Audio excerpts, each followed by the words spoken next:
붉은 간판이 눈에 띄는 물랑루즈 카페에 참하고 예쁘장한 20대 중국인 여성이 환한 미소로 손님을 맞이하고 있습니다. 미소 띤 얼굴로 밝은 에너지를 전하는 이 여성을 친구들은 썸머라고 부르죠. 쾌활한 성격의 그녀와 참 잘 어울리는 이름입니다. 여느 날과 다르지 않던 평화로운 어느 날 저녁, 그녀는 사람들이 지켜보는 가운데 한 남성의 습격을 받고 목숨을 잃습니다. 가해 남성은 너무 사랑해서 그랬다는 희대의 개소리를 남기는데요. 여성은 남성과 정말 연인이었던 걸까요? 대체 이 둘 사이에 무슨 일이 있었길래 이런 끔찍한 일이 일어난 걸까요? 오늘 사건이 일어난 이탈리아로 가보겠습니다. 이야기 시작합니다. 2019년 8월 8일 이탈리아 레조 에밀리아. 이름 주해. 1995년 출생. 당시 나이 24세. 중국 절강성 청전현 출신입니다. 주해의 부모는 2008년에 물랑루즈라는 카페를 인수해 벌써 10년째 운영하고 있습니다. 낮에는 커피를, 밤에는 바로변에 술을 팔죠. 카페 부근에 꽤 큰 규모의 무용학원이 있는데 학원 학생들이 많이 찾다 보니 장사는 곧잘 되는 편이었습니다. 평소에는 주해와 어머니가 함께 가게를 보는데 오늘은 어머니가 몸이 좋지 않아 먼저 집에 들어가 쉬기로 합니다. 마침 여름 방학이라 가게 손님도 그리 많지 않고 대부분 카페 단골 손님이라 혼자 가게를 보는데 무리가 없었죠. 카페는 11명의 손님이 자리하고 있고 주해는 지루하다는 듯 전화기를 만지작거리며 친구들과 채팅도 하고 인터넷 검색을 하기도 합니다. 그런데 거무스름한 피부에 행색이 지저분한 남성이 가게 안으로 들어오고 남성을 본 가게 손님들은 비명을 지릅니다. 남성은 주변을 아랑곳하지 않고 약 19cm 정도 되는 칼을 들고 성큼성큼 카운터로 향합니다. 남성은 알아들을 수 없는 말을 중얼거리더니 주해를 찌릅니다. 이 모든 건 단 2분 만에 일어난 일입니다. 너무 순식간에 일어난 일이라 주해가 피할 겨를도 없었죠. 주해는 그대로 쓰러지고 범인은 빠르게 현장을 빠져나갑니다. 가게 안 손님들이 경찰에 신고하고 잠시 후 경찰과 구급대원이 현장에 도착합니다. 주해의 상태는 처참했습니다. 한눈에 봐도 그녀가 숨졌다는 걸 알 수 있었죠. 소식을 듣고 달려온 주해의 어머니는 싸늘하게 식은 딸을 안고 절규합니다. 오열하던 주해의 어머니는 그만 의식을 잃고 쓰러지고 구급대원은 주해와 주해의 어머니를 병원으로 이송합니다. 당시 가게에는 11명 중 4명만이 남아 있었는데 이들은 범인이 가게 안으로 들어오고 주해를 살해하는 것까지 전 과정을 모두 지켜본 목격자들이었죠. 경찰은 우선 현장에 남아있는 이들에게 당시 상황에 대해 듣습니다. 그리고 이후 현장을 떠난 7명의 목격자도 모두 찾아가 사건 당시에 대해 조사하죠. 놀랍게도 11명의 목격자 중 5명이 범인을 본 적이 있다고 말합니다. 범인의 정확한 신원은 파악할 수 없었지만 일단 그가 이 동네 사람인 것은 확실해졌습니다. 경찰은 CCTV를 확인해 보는데 범인은 물랑루즈 가게를 나와 모 고등학교 쪽으로 도주했습니다. 이 모든 과정이 채 몇 분도 되지 않는 사이에 일어난 걸로 봐서 범인은 범행을 사전에 계획했던 것으로 보이죠. 지금까지 경찰이 수집한 정보에 따르면 범인은 이탈리아인이 아니었습니다. 경찰은 외국인 관리 시스템에 접속해 범인의 신원을 확인하는데 이름 히샴, 1985년 출생, 당시 나이 34세, 키 175cm, 모로코 출신으로 히샴은 이탈리아 정부로부터 2번이나 추방 명령을 받은 이력이 있었습니다. 한마디로 그는 지금 불법 체류자 신분이죠.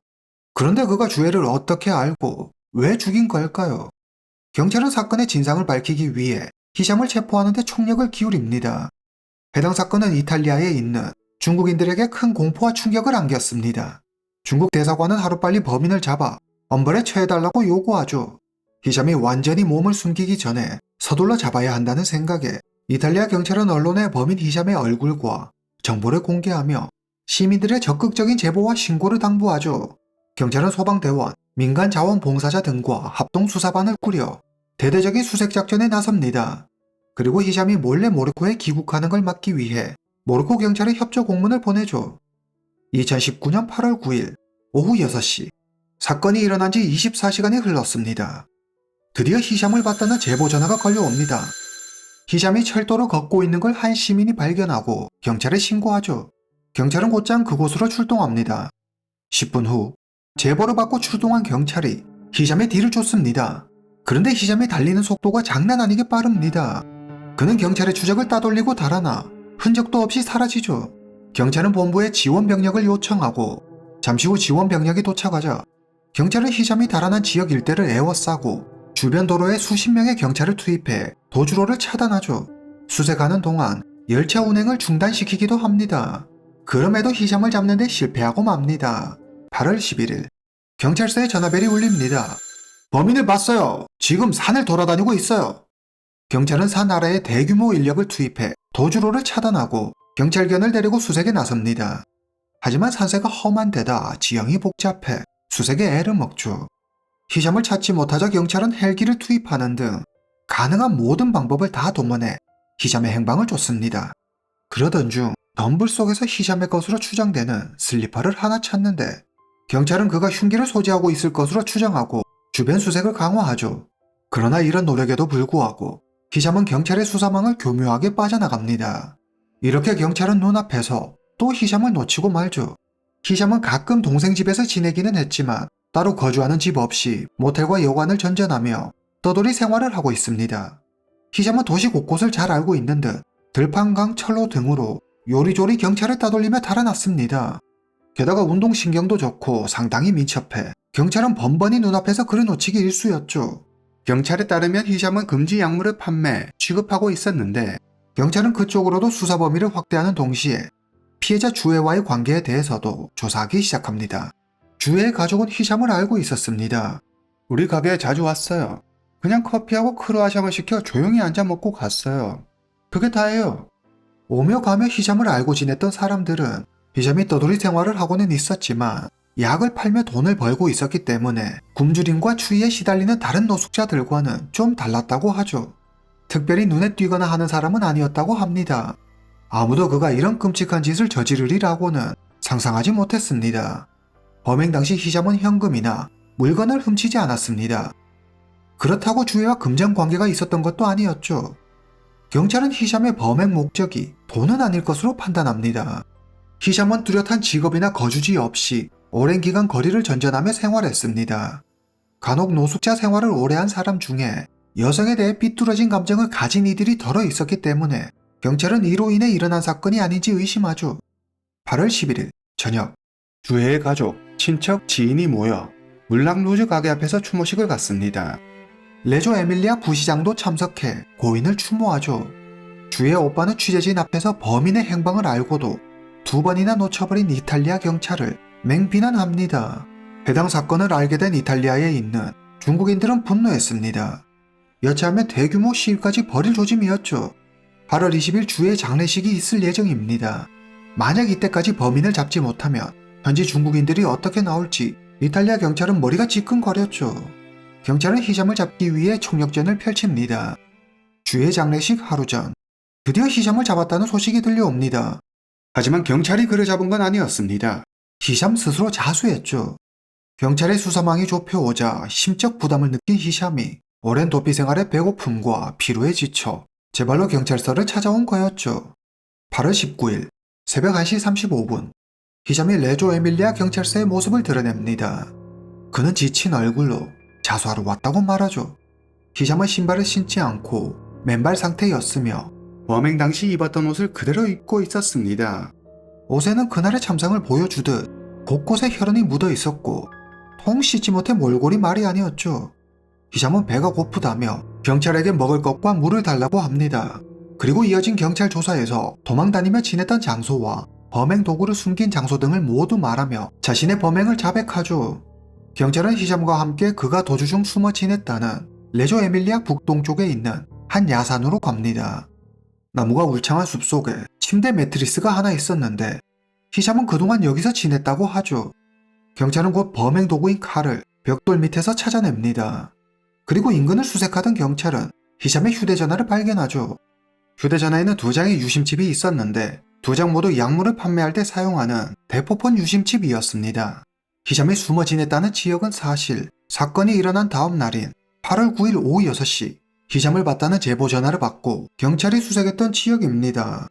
그러나 당시 경찰은 희잠을 찾지 못했죠. 이 같은 사실이 알려지자 이탈리아 사람들 역시 경찰의 무능함을 질타했습니다. 8월 20일 예정대로 주의 장례식이 열렸습니다.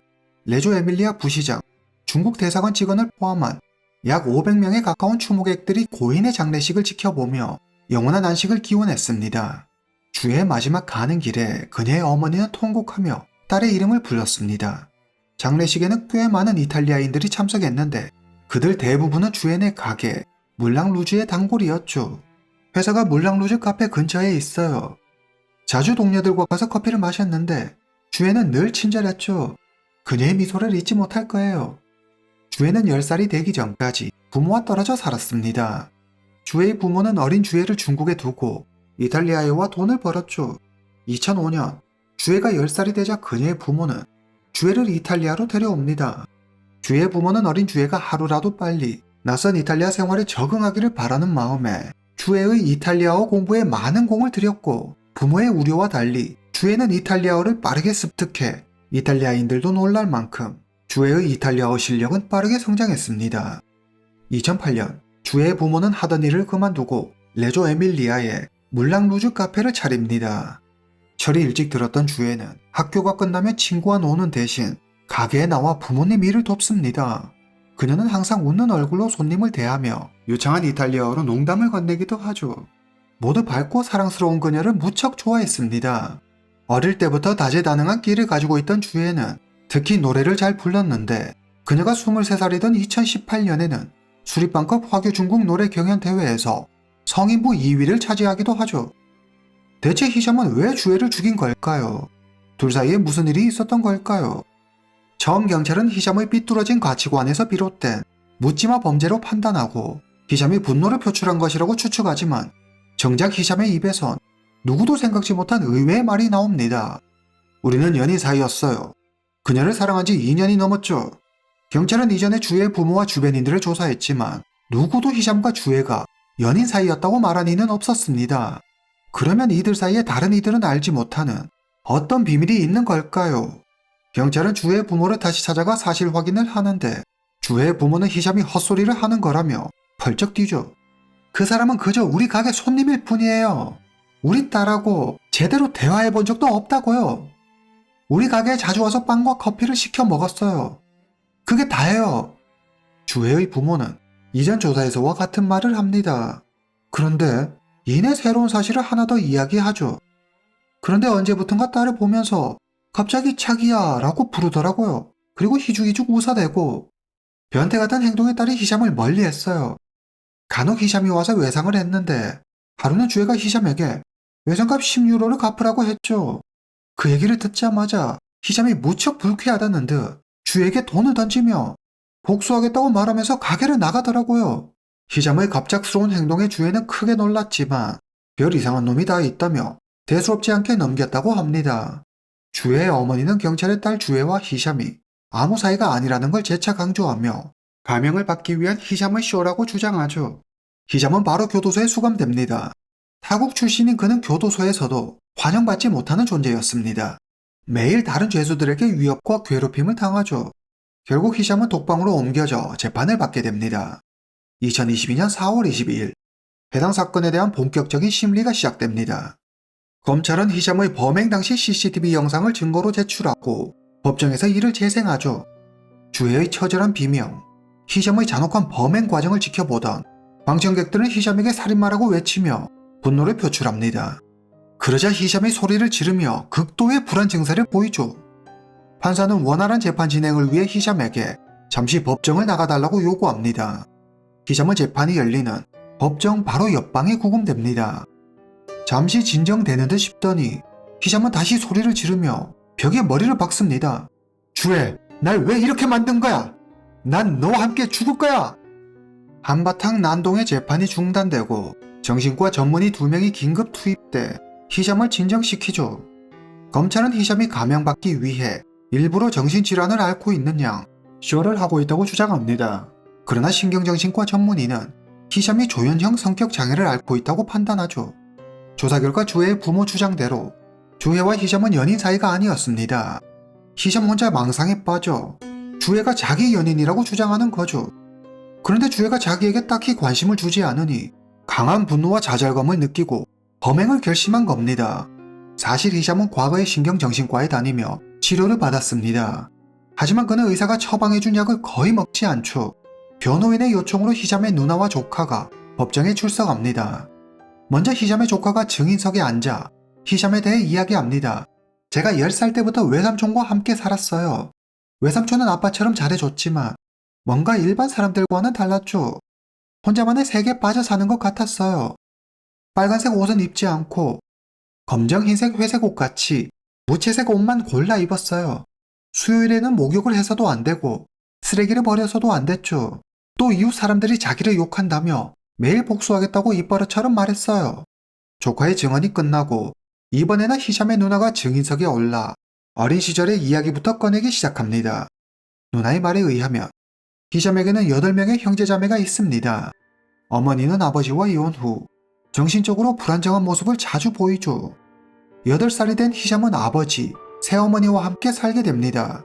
그런데 불행히도 희샴의 아버지는 정말 나쁜 인간이었죠. 그는 희샴을 눈의 가시처럼 여겼는데 희샴을 밖에서 자게 하거나 목에 사슬을 채워 밖에 묶어두기도 했습니다. 희샴이 가끔 발작 증세를 보였는데 그럴 때면 희샴의 아버지는 희샴의 악령에 씌웠다며 가혹하게 굴었죠. 어린 시절 집이 싫었던 희샴은 자주 가출을 했습니다. 16살이 되면서 누나와 함께 살게 된 희샴은 이전보다 조금 안정된 모습을 보였습니다. 어느 날부턴가 희샴은 이웃에 사는 여성에게서 사랑을 느끼게 됩니다. 그녀는 희샴을 안쓰럽게 여기고 친아들처럼 잘해주었죠. 부모의 사랑을 받은 적이 없어서였을까요? 희샴은 이웃집 여성의 행동이 사랑이라고 믿었고 그녀에게 사랑을 고백합니다. 그러나 그녀는 아이가 있는 유부녀였습니다. 그녀는 아들 같아서 잘해준 것일 뿐 희샴에게 어떠한 이상의 마음도 없었죠. 이웃집 여성은 당연히 희샴의 고백을 거절합니다. 이후 그녀는 자신의 호의를 후회하며 희샴을 피해 다니죠. 그게 상심한 희샴은 스스로 목숨을 끊으려 하지만 차마 용기가 나지 않았습니다. 얼마 후 희샴과 희샴의 누나는 이탈리아로 오게 됩니다. 그는 이탈리아에서도 3번이나 목숨을 끊으려 시도하지만 다행히 생명에는 지장이 없었습니다. 사건 발생 며칠 전 희샴은 누나에게 결혼 반지를 사달라고 부탁합니다. 희샴은 반지에 자신과 주의 이름을 새기죠. 평소에도 워낙 이해할 수 없는 행동을 하던 동생이라 누나는 이를 대수롭지 않게 여깁니다. 희샴의 머릿속은 온통 주애뿐이었습니다. 주애와 자기가 연인 사이라고 혼자 굳게 믿고 있던 희샴은 주애가 자기 마음을 받아주지 않자 자신을 배신했다고 생각해 그녀를 없앨 계획을 세웁니다. 사건 당일 희샴은 금지 약물을 먹고 미리 준비한 칼을 가지고 물랑 루즈를 찾아가 그녀를 잔인하게 살해합니다. 그리고 열흘 뒤 경찰서를 찾아가 자수하죠. 2022년 5월 6일 이탈리아 법원에서 재판이 열립니다. 희샴이 주애에게 정확히 치명상을 입힌 것으로 보아 범행 당시 그의 정신이 온전했다고 판단된다.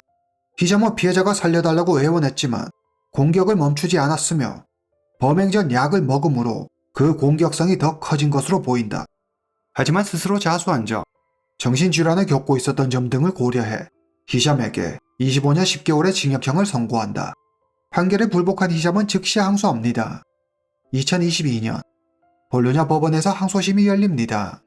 재판부는 정신질환으로 인한 심신미약을 이유로 유기징역 20년 6개월로 감형하죠. 희샴은 이에 불복하고 다시 대법원에 상고합니다.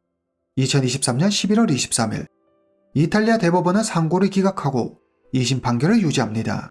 딸을 잃은 슬픔을 감당하기 어려웠던 주애의 부모는 물랑루즈 가게를 처분하고 베로나로 가 새로운 삶을 시작합니다. 오늘 이야기는 여기까지입니다. 다음 시간에 뵙겠습니다.